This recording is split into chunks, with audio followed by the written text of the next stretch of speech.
জয়দেব অথবা বারুই চণ্ডীদাসের জীবন কাহিনীর ইতিহাসের সঙ্গে আজ আমরা পরিচিত হব।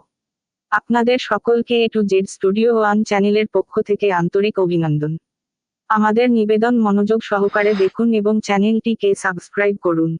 জয়দেব, যিনি বারুই চণ্ডীদাস নামে বেশি পরিচিত, 12শ শতাব্দীতে জন্মগ্রহণ করেছিলেন।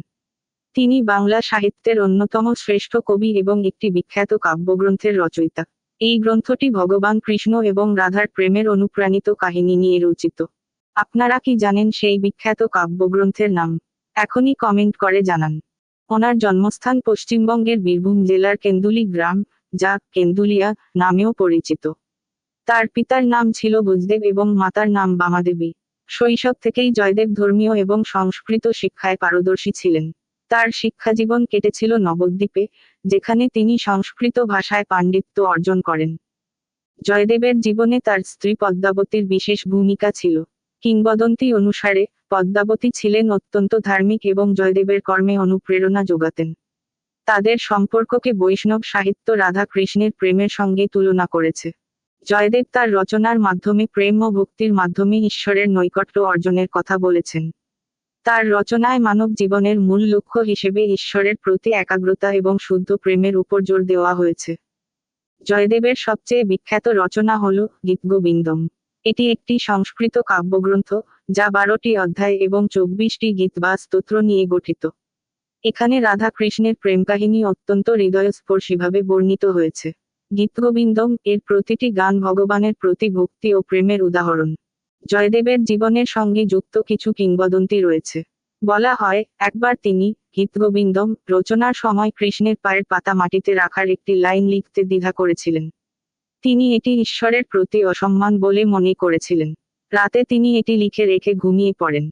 সকালে উঠে দেখেন, সেই লাইনটি কৃষ্ণ নিজেই লিখে দিয়েছেন। জয়দেবের কাব্য এবং বৈষ্ণব ভক্তি আন্দোলন তার মৃত্যুর পরেও বিভিন্ন ধরনের শিল্প, সাহিত্য এবং সংস্কৃতিতে প্রভাব বিস্তার করেছে। তার গীতগোবিন্দ আজও বৈষ্ণব সংস্কৃতির অন্যতম স্তম্ভ। ভারতীয় মন্দির সংস্কৃতিতে গীতগোবিন্দ একটি অপরিহার্য অংশ। এটি উড়িষ্যার জগন্নাথ মন্দির থেকে শুরু করে ভারতের বিভিন্ন অঞ্চলের বৈষ্ণব মন্দিরে প্রতিদিন সঙ্গীত ও নৃত্যে পরিবেশিত হয়। গীতগোবিন্দের গানগুলো পুরীর জগন্নাথ মন্দিরে গাওয়া হয়। এটি এতটাই জনপ্রিয় যে মন্দিরের ধর্মীয় অনুষ্ঠানগুলিতে এটি বাধ্যতামূলক অংশ। কেন্দুলি গ্রাম, জয়দেবের জন্মস্থান, আজও তার স্মৃতি রক্ষা করে চলেছে। এখানে তার নামে মন্দির এবং একটি গীতগোবিন্দ সংগ্রহশালা রয়েছে।